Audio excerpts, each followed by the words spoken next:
আমরা আজকে পড়ব আলোক তরঙ্গ। আলোক তরঙ্গ কি? আলোক তরঙ্গ হচ্ছে এক ধরনের তড়িৎচুম্বকীয় তরঙ্গ। তড়িৎচুম্বকীয় তরঙ্গ হচ্ছে এমন তরঙ্গ যা যা বিস্তারের জন্য কোনো রকম জড় মাধ্যমের প্রয়োজন হয় না, কোনো রকম জড় মাধ্যমের প্রয়োজন নেই। এবং এই তড়িৎচুম্বকীয় তরঙ্গ কোনো চৌম্বক ক্ষেত্র বা তড়িৎ ক্ষেত্র দ্বারা কখনো প্রভাবিত হয় না। এই হচ্ছে তড়িৎচুম্বকীয় তরঙ্গের মূল বৈশিষ্ট্য। এবার আলোক তরঙ্গ, তার প্রকৃতি হচ্ছে তড়িৎচুম্বকীয় তরঙ্গ, তার সঙ্গে তার আরেকটা প্রকৃতিও আছে, সেটা হচ্ছে আলোক তরঙ্গ হচ্ছে তির্যক তরঙ্গ। তোমরা তির্যক তরঙ্গ এবং অনুদৈর্ঘ্য তরঙ্গের যে তফাৎ সেটা শব্দ তরঙ্গ পড়বার সময় পড়েছো। তো আলোর ক্ষেত্রে এই দুটো ফ্যাক্টর কাজ করে, একটা হচ্ছে এটা তড়িৎচুম্বকীয় তরঙ্গ হিসেবে কাজ করে, আর দ্বিতীয় হচ্ছে এটা তির্যক তরঙ্গ হিসেবে কাজ করে। এর গতিবেগ কি? এর গতিবেগ হচ্ছে শূন্য মাধ্যমে, খুব রাফলি দেখতে গেলে এটা সঠিক নয়, 3 × 10⁸ মিটার পার সেকেন্ড। এটা আমি রাফলি বলছি, অ্যাপ্রক্সিমেশন করে বলা হচ্ছে। এখন এই তড়িৎচুম্বকীয় যে বর্ণালী, সেখানে আলোক তরঙ্গ, আমরা যে আলোক তরঙ্গ দেখে থাকছি এই যে ভিজিবল রেঞ্জে, অর্থাৎ ভিপজিওর যেটা দেখে থাকছি, এটা একটা তড়িৎচুম্বকীয় তরঙ্গের মধ্যেকার একটা অংশ। এরকম তড়িৎচুম্বকীয় যে তরঙ্গ আছে তাতে দৃশ্যমান আলোর তরঙ্গ ছাড়াও কিন্তু অনেক অদৃশ্য আলোক তরঙ্গের বর্ণালী রয়েছে। কীরকম সেটা না, পরপর সেগুলোকে একটুখানি সাজিয়ে লিখলে সুবিধা হবে।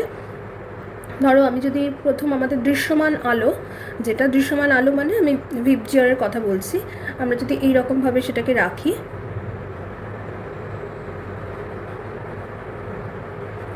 আমি এরকম মাঝামাঝি একটা জায়গায় ভিপজিওরকে রাখলাম।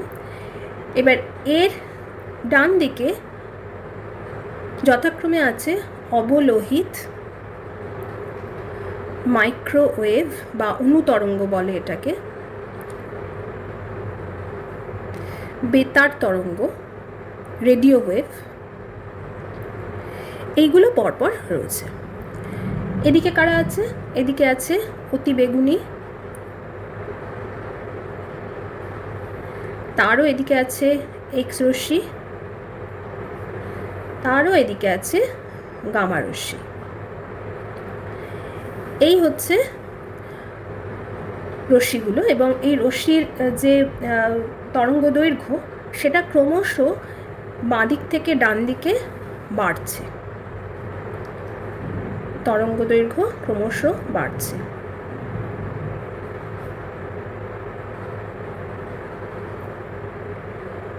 তাহলে এদিকে দেখো তরঙ্গ দৈর্ঘ্য যদি বাড়ে, কীরকম ধরনের তরঙ্গ দৈর্ঘ্য এখানে আমরা দেখছি সেটা একটুখানি আমরা দেখে নিই।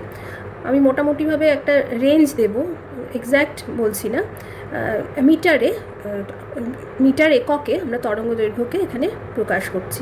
যেমন ধরো গামা রশ্মি থেকে যদি দেখি, এদিকে হচ্ছে 10⁻⁻12, এবং শেষ হচ্ছে এটা 10⁻⁻10-এ। এক্স রশ্মি শুরু হচ্ছে 10⁻10 থেকে শুরু হয়ে 10⁻8 পর্যন্ত।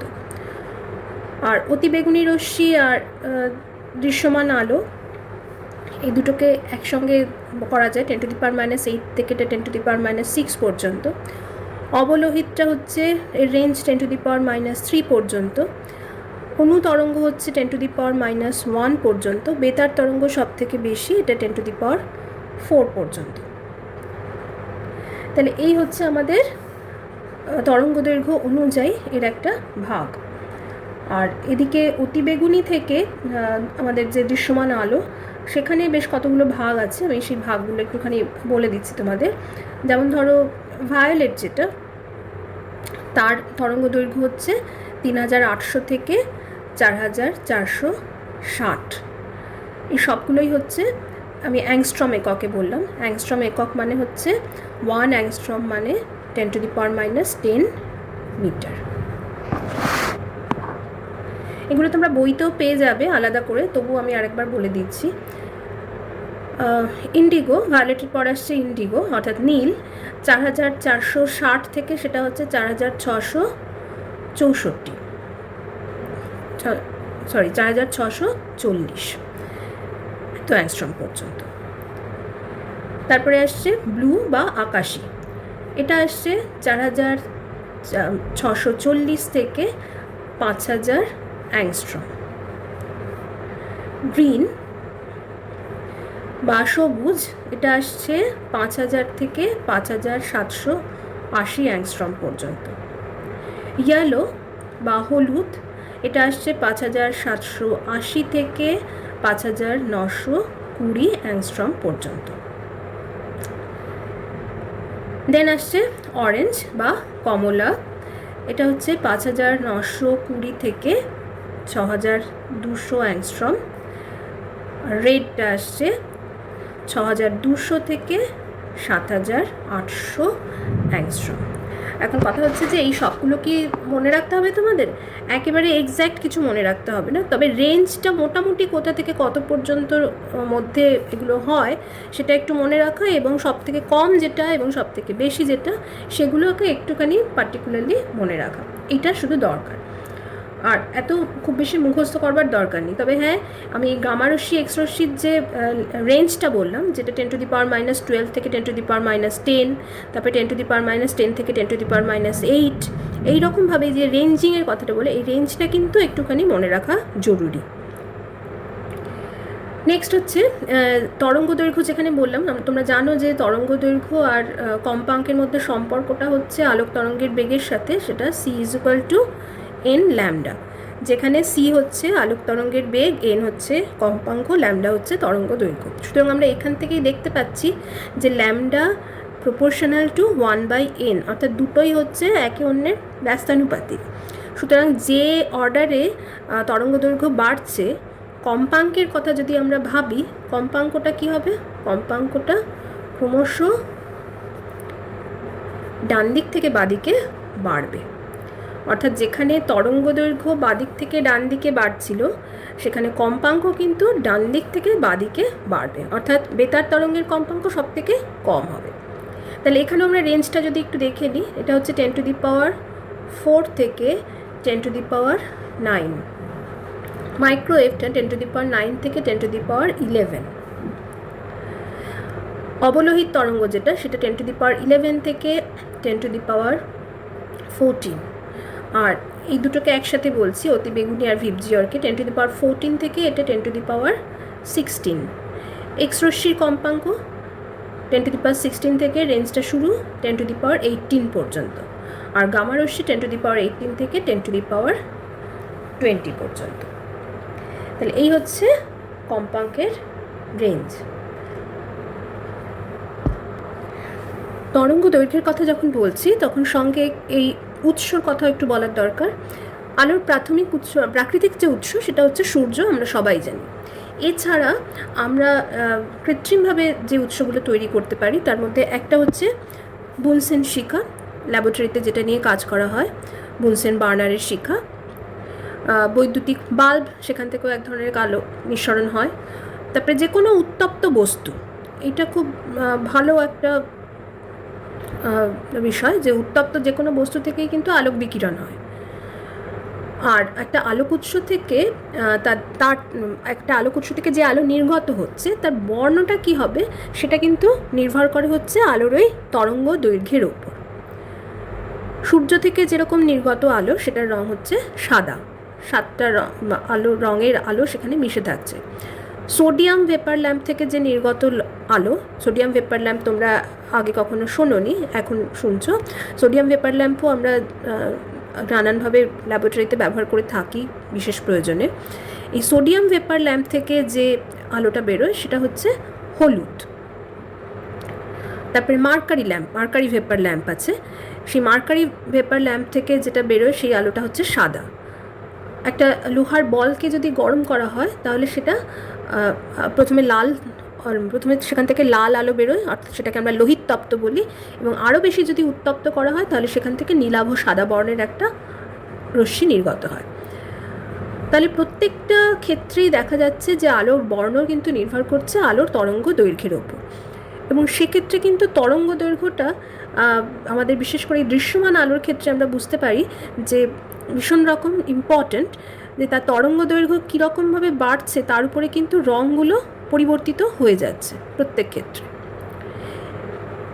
আর এদিক থেকে দেখতে গেলে তরঙ্গদৈর্ঘ্য হিসেব যদি আমরা করি তাহলে আমাদের এই দৃশ্যমান আলোকে দুপাশে আমরা যে আলাদা আলাদা এগুলোকে রেখেছি, এগুলোর একটুখানি তরঙ্গদৈর্ঘ্যগুলো তোমরা দেখে নেবে। যেমন রেড যেটা, অর্থাৎ লাল বর্ণের একদম অব্যবহৃত পরেই আছে হচ্ছে অবলোহিত, এটাকে বলা হয় ইনফ্রারেড। ইনফ্রারেডের যে তরঙ্গদৈর্ঘ্য সেটা কিন্তু লালের থেকেও বেশি। তারপরে আসছে অনুতরঙ্গ, তারপরে বেতার তরঙ্গ, যেরকম এটা আগেও বলেছি। আর ভায়োলেটের থেকে কম হচ্ছে অতিবেগুনি। কিন্তু এই অতিবেগুনি, এক্সরশ্মি বা গামারশ্মি, এই সবগুলোই হচ্ছে কি, এগুলো অদৃশ্য বর্ণালীর মধ্যে রয়েছে। দৃশ্যমান যে আলোর পাল্লা সেখানে কিন্তু শুধুমাত্র এই ভিবজিওর অর্থাৎ এইটুকুই রয়েছে। সেক্ষেত্রে অতিবেগুনি আর অবলোহিত এদেরকে গার্ড করে আছে বলতে পারো। এদের মধ্যে দেখো গামা রশ্মি, অতিবেগুনি রশ্মি এবং এক্স রশ্মি অর্থাৎ ভিবজিওরের ঠিক আগের তিনটে, এই তিনটের ব্যবহার এবং ক্ষতিকারক যে প্রভাব সেইগুলো সম্পর্কে আমাদের একটু জেনে নেওয়া দরকার। অতিবেগুনি রশ্মি অর্থাৎ কিনা আলট্রাভায়োলেট রশ্মি, এক্স রশ্মি আমরা জানি, আর আরেকটা হচ্ছে গামা রশ্মি। ক্ষতিকর প্রভাব কি? বেশি মাত্রায় পড়লে, ইউভি রশ্মি যদি বেশি মাত্রায় ত্বকের উপর পড়ে তাহলে ত্বকের ক্ষতি, এবং চোখে যদি বেশি পড়ে তাহলে চোখের ক্ষতি, এবং ক্ষতিটা খুব তীব্র মাত্রায় হবে। এক্স রশ্মি কী করে? জীবন্ত কোষকে ধ্বংস করে।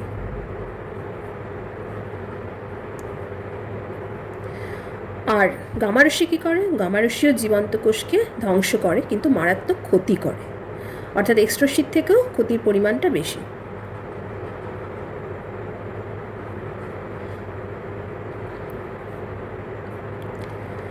তাহলে এই হচ্ছে কী কী ক্ষতিকর প্রভাব।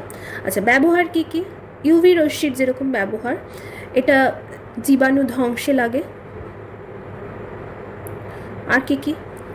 ডিম, ঘি ইত্যাদি বিশুদ্ধতা পরীক্ষায় লাগে। সবকটা আমি লিখছি না, মুখে বলে দিচ্ছি। বিশুদ্ধতা পরীক্ষায় লাগে। মোটামুটি দুটো জানলেই তোমাদের হবে, বাকি আর মনে রাখতে হবে না। আর ইউভি রশ্মির আরেকটা বিশেষ গুণ, সেটা তোমরা এর মধ্যে আশা করি জেনে ফেলেছো, এত ব্যবহার হয়েছে এটা, সেটা হচ্ছে ভিটামিন ডি তৈরিতে। মানুষের শরীরে ভিটামিন ডি তৈরিতে ইউভি রশ্মি কিন্তু খুব কার্যকরী। আচ্ছা, এক্স রশ্মির কী ব্যবহার? এক্স রশ্মির ব্যবহার হচ্ছে, তোমরা এটা জানো, চিকিৎসা বিজ্ঞানে রোগ নির্ণয়ে, ক্যান্সারের চিকিৎসায়, টিউমারের চিকিৎসায়, সব জায়গাতে এক্স রশ্মি কাজে লাগে। এছাড়া কোথায় কাজে লাগে? এছাড়া গোয়েন্দা বিভাগে কাজে লাগে। কোনো স্ক্যানার ইউজ করে কোনো নির্দিষ্ট জায়গায় কিছু রাখা আছে কিনা সেসব বুঝতে গেলে এক্স রশ্মি কাজে লাগে। আর্কিটেকচারাল যে কোনো কাজেও কাজে লাগে। আচ্ছা, গামা রশ্মি কী কাজে লাগে? গামা রশ্মি লাগে হচ্ছে রেডিওথেরাপিতে, রেডিওথেরাপি বা বিকিরণ থেরাপিতে কাজে লাগে। আর কিসের কাজে লাগে? গবেষণার কাজে লাগে। মোটামুটি দুটো করে ব্যবহার তোমরা সকলেই এর থেকে জেনে ফেলতে পারবে, এবং বেশি এটা মনে রাখবার দরকার নেই এর থেকে বেশি। আর কিছু যদি বুঝতে অসুবিধা হয় তাহলে অবশ্যই জানাবে এটা থেকে। আমরা যদি এখান দুটো মাধ্যম কল্পনা করি, একটা এ মাধ্যম আর একটা হচ্ছে বি মাধ্যম। এই দুটো মাধ্যমে ধরো আলোকরশ্মি প্রবেশ করলো, প্রতিসৃত হলো, তাহলে এ মাধ্যম সাপেক্ষে বি মাধ্যমে প্রতিসরাঙ্ক কত আমরা লিখতে পারি? এ মাধ্যম সাপেক্ষে বি মাধ্যমের প্রতিসরাঙ্ক আমরা এরকমভাবে লিখতে পারি, এ মিউ বি। এটা সমান হচ্ছে এ মাধ্যমে আলোর বেগ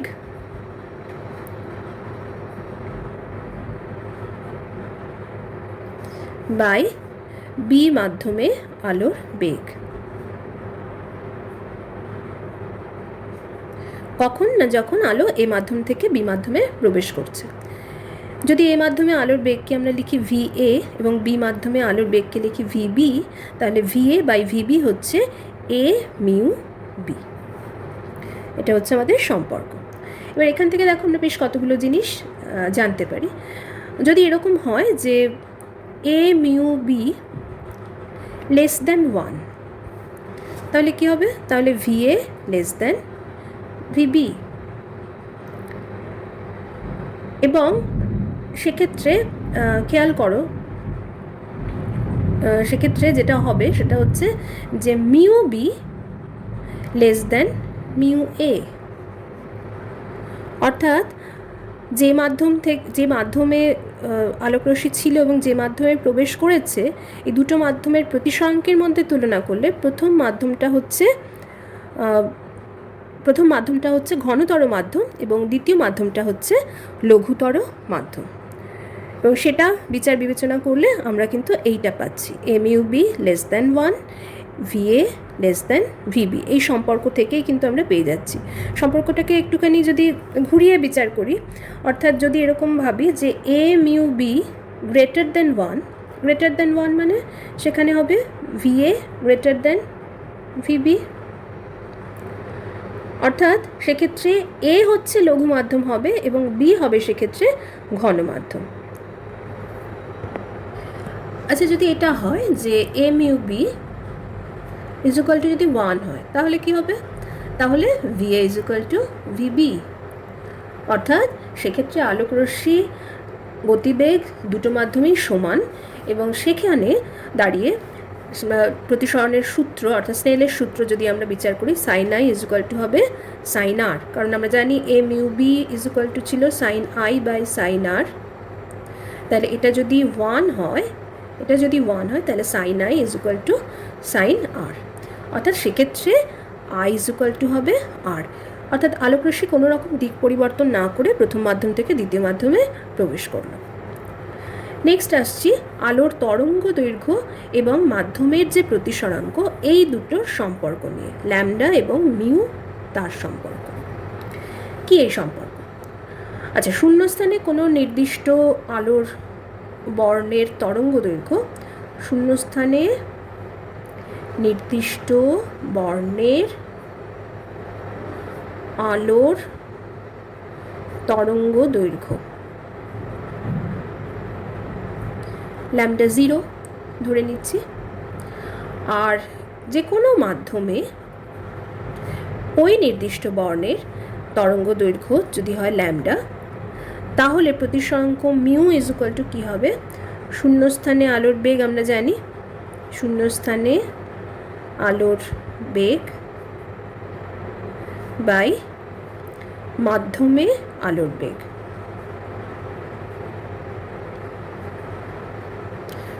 তাহলে এটা সমান কী হবে? C by V. সি মানে দেখো কী হবে, সি হচ্ছে এন ইন্টু ল্যামডা 0 আর ভি মানে হচ্ছে এন ইন্টু ল্যামডা। কম্পাঙ্ক যেহেতু মাধ্যম বিশেষে কম্পাঙ্কের কোনো পরিবর্তন হয় না, তাই কম্পাঙ্ক দুটো ক্ষেত্রেই এক। তাহলে এটা ইজ ইকুয়াল টু কী দাঁড়াচ্ছে?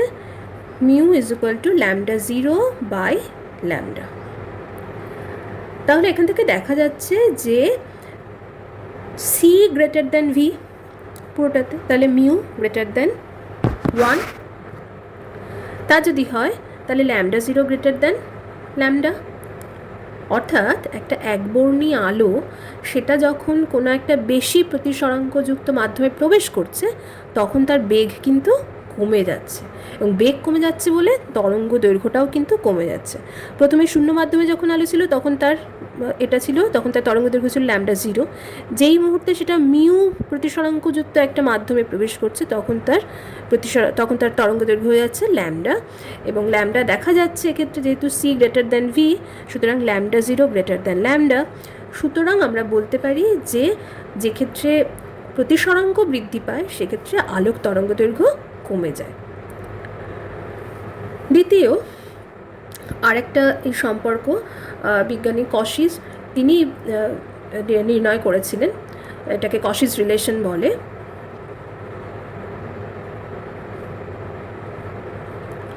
রিলেশনটা কি? তিনি বলেছিলেন mu is equal to A plus B by lambda square. এইটা হচ্ছে কশির সম্পর্ক। এখানে এ আর বি হচ্ছে ধ্রুবক। এ আর বি এর মান নির্ভর করে হচ্ছে যে মাধ্যম দুটোতে আলোক তরঙ্গ বিচরণ করছে সেই মাধ্যম দুটোর প্রকৃতির ওপর। এবং এই সম্পর্ক থেকে কি জানা যাচ্ছে? দেখো, এখানে ল্যামডা যদি বাড়তে থাকে তাহলে মিউর পরিমাণ কিন্তু কমে যাবে, অর্থাৎ ল্যামডা যদি বৃদ্ধি পায় মিউ হ্রাস পাবে। এই হচ্ছে আমাদের প্রতিসরাঙ্ক এবং তরঙ্গ দৈর্ঘ্যের মধ্যেকার সম্পর্ক। আমরা নেক্সট জানবো বিক্ষেপণ কী। সূর্যরশ্মি যখন বায়ুমণ্ডলের মধ্যে দিয়ে আসছে তখন বায়ুমণ্ডলের যে সূক্ষ্ম ধূলিকণা রয়েছে চতুর্দিকে ছড়িয়ে তার উপর পড়ে এই রশ্মিগুলো চারদিকে ছড়িয়ে পড়ে। এটাকে বলা হচ্ছে আলোকের বিক্ষেপণ। ছোট ছোট ক্ষুদ্র ক্ষুদ্র প্রচুর কণা আছে যার উপরে পড়ে এটা এরকমভাবে ছড়িয়ে যাচ্ছে, চতুর্দিকে ছড়িয়ে যাচ্ছে। এই যে ভাসমান বস্তুকণার আকারের থেকে বড় তরঙ্গদৈর্ঘ্যর আলো এসে পড়ার পরে তার শক্তি ওই বস্তুকণা দ্বারা শোষিত হচ্ছে কিছুটা, আবার তারপরে ছড়িয়ে পড়ছে, এই ঘটনাটাকেই বলা হচ্ছে বিক্ষেপণ। এবং দেখা যায় যে বায়ুমণ্ডলে উপস্থিত যে সমস্ত গ্যাসীয় অণু, ধূলিকণা, পরমাণু এগুলো সূর্যের আলোর বিক্ষেপণ ঘটাচ্ছে, সেগুলোকে আমরা সেগুলো বিভিন্ন বিজ্ঞানী বিভিন্ন সময় সেগুলোকে সূত্রের আকারে প্রকাশ করেছেন। যেমন বিজ্ঞানী র্যালে তিনি একটা সমীকরণ বের করেছিলেন। তিনি বলেছিলেন যে বিক্ষিপ্ত আলোর তীব্রতা সেটাকে যদি আমরা আই ধরি তাহলে আই প্রপোর্শনাল টু হবে 1/λ⁴। ল্যামডাটা কি? ল্যামডা হচ্ছে আপতিত আলোর তরঙ্গ দৈর্ঘ্য।